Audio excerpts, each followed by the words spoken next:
সেই ড্রাগন ফলটি কাটতেই ড্রাগন ফলটির মধ্যে থেকে একটা পরী বেরিয়ে আসে। আমি তোমাকে 2 হাঁড়ি স্বর্ণ মুদ্রা দিচ্ছি, এগুলো বিক্রি করলে তোমাদের অভাব দূর হয়ে যাবে। মা, ও মা, কোথায় গেলে তুমি? তাড়াতাড়ি বাইরে এসো, একটা জরুরি কথা আছে। কি ব্যাপার? মা তো বাড়িতে দেখতে পাচ্ছি না। তার মানে মা বুঝি নদীতে পানি আনতে গেছে। আমি বরং নদীতে মায়ের কাছে যাই। মা, তুমি এখানে এসেছো, আর আমি ওদিকে বাড়িতে তোমাকে কত খুঁজলাম। কেন রে মা টুম্পা, কারো কিছু আবার হয়েছে নাকি? তুই এভাবে আমাকে খুঁজতে এখানে এসেছিস? মা, সবাই বলছে আজ বিকালে নাকি আমাদের বনে ঝড় হবে, আর ঝড়ে নাকি ঘরবাড়ি ভেঙে সবার ক্ষতি হবে। তাই সবাই নিরাপদ আশ্রয়ে যাচ্ছে। মা, চলো না আমরাও কোথাও নিরাপদ আশ্রয়ে যাই। মা টুম্পা, তুই কি সত্যি বলছিস?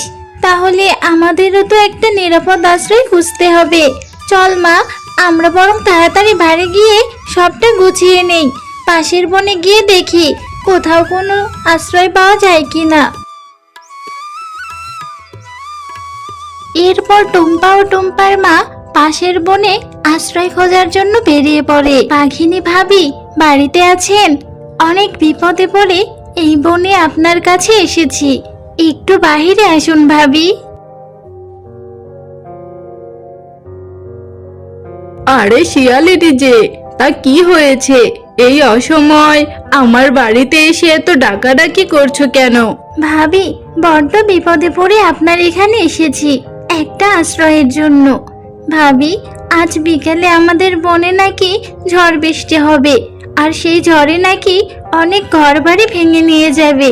বাঘিনী ভাবি, আমাদের আশেপাশে তো কোনো আত্মীয় স্বজন নেই, তাই আপনার এই পাকা বাড়িতে যদি 2-3 দিনের জন্য আমাদের মা মেয়েকে একটু থাকতে দিতেন তাহলে খুব উপকার হতো ভাবি। আরে এই শিয়ালিনী, আমার বাড়িটা তোদের মতো ভিখারিদের জন্য আশ্রয় কেন্দ্র বানাইনি যে যখন তখন কেউ এসে থাকতে চাইবে আর তাকে আমার বাড়িতে থাকতে দিতে হবে। আর তাছাড়া তোদের মতো গরিবদের দেখেই তো আমার বমি পাচ্ছে। আমাকে আর ডিস্টার্ব করবি না, তোরা এখন আমার বাড়ি থেকে বেরিয়ে যা। বাঘিনীর এমন কথা শুনে টুম্পা ও টুম্পার মা সেখান থেকে চলে যায়। মা, বাঘিনী কাকিমা তো তার বাড়িতে আমাদের থাকতে দিল না, এখন আমরা কোথায় যাব?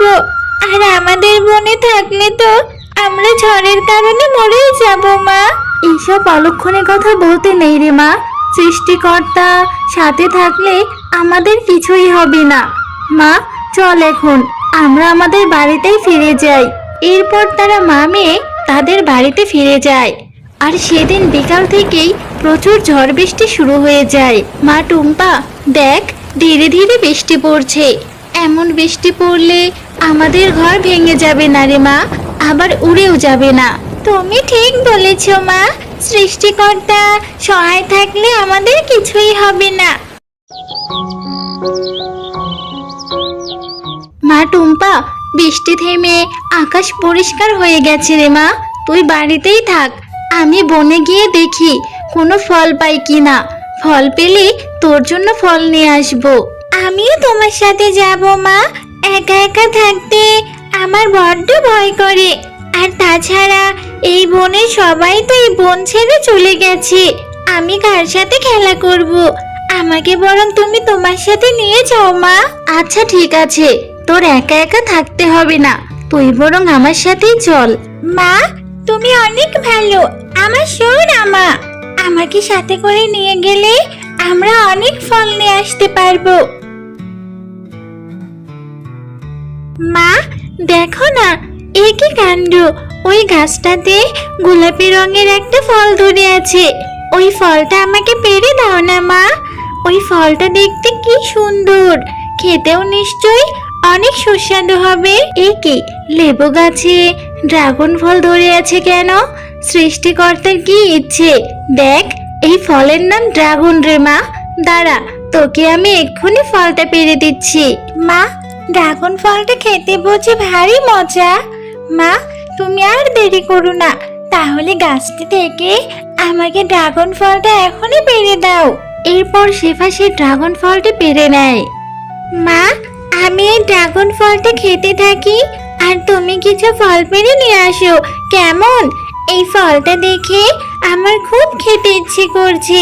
না জানি ফলটা কত সুস্বাদু হবে। এই ফলটা এখন খাওয়া যাবে না রে মা, বাড়িতে গিয়ে বটি দিয়ে এর খোসা ছাড়াতে হবে, তারপর খেতে পারবি, বুঝলি? আচ্ছা মা, ঠিক আছে।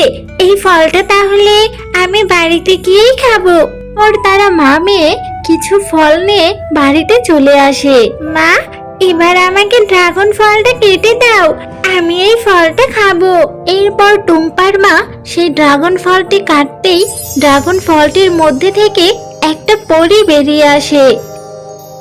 এ কি মা, ড্রাগন ফলের ভেতর থেকে দেখছি কত সুন্দর একটা পরী বের হয়ে আসলো। এ কি পরী, তুমি এই ড্রাগন ফলের মধ্যে বন্দি হয়েছিলে কেন?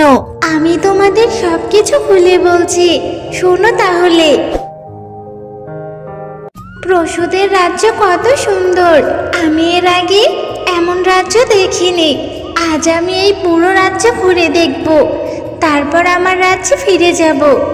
আরে ও মা, ওই গাছে তো অনেক লিচু ধরে আছে, আমার তো ক্ষুধাও লেগেছে, আমি বরং কিছু লিচু খেয়ে নেই। আরে বাহ, লিচুগুলো দেখতে যেমন সুন্দর, খেতেও ঠিক তেমনই সুস্বাদু। এরপর আমি লিচু খেয়ে বেঁচে ফেলার সময় এক তান্ত্রিক বাবার গায়ে পড়ে। এ কি, কার এত বড় সাহস আমার গায়ে ঢিল ছুঁড়ে আমার ধ্যানটা নষ্ট করে দিল? ও, এই পরি, তুই এই কাজ করেছিস, তোকে তো শাস্তি দিতেই হবে। না না তান্ত্রিক বাবা, আমি ইচ্ছে করে ফেলিনি, আমাকে কিছু করবেন না, আমাকে ছেড়ে দিন। এরপর শয়তান তান্ত্রিক আমাকে ওই লেবু গাছে বন্দি করে সেখান থেকে চলে যায়। আর তুমি ফল কাটার কারণে আমি সেই ফল থেকে মুক্ত হতে পারলাম। তোমাকে অনেক ধন্যবাদ শিয়ালিনী। ও, এই ব্যাপার, এখন সবটা বুঝতে পারলাম। পরি, তুমি এখন তোমার রাজ্যে ফিরে যাও, নয়তো ওই তান্ত্রিক তোমাকে দেখলে আবার বন্দি করবে। শিয়ালিনী, তুমি অনেক ভালো, তুমি আমাকে সাহায্য করেছো, তাই আমি খুশি হয়ে আমি তোমাকে 2 হাঁড়ি স্বর্ণ মুদ্রা দিচ্ছি। এগুলো বিক্রি করলে তোমাদের অভাব দূর হয়ে যাবে। পরি, তোমাকেও অনেক ধন্যবাদ এই অভাবের সময় আমাদের সাহায্য করার জন্য। এরপর পরি তার পরিরাজ্যে ফিরে যায়। এরপর শেফা শিয়ালিনী সেই স্বর্ণমোহর বিক্রি করে বনের ধনীবশ হয়ে যায়, আর বেশ সুখে শান্তিতেই তাদের দিন কাটতে থাকে। ও বন্ধুরা, গল্পটি যদি ভালো লেগে থাকে চ্যানেলটিকে সাবস্ক্রাইব করে দাও আর পাশে থাকা বেল আইকনটিতে প্রেস করে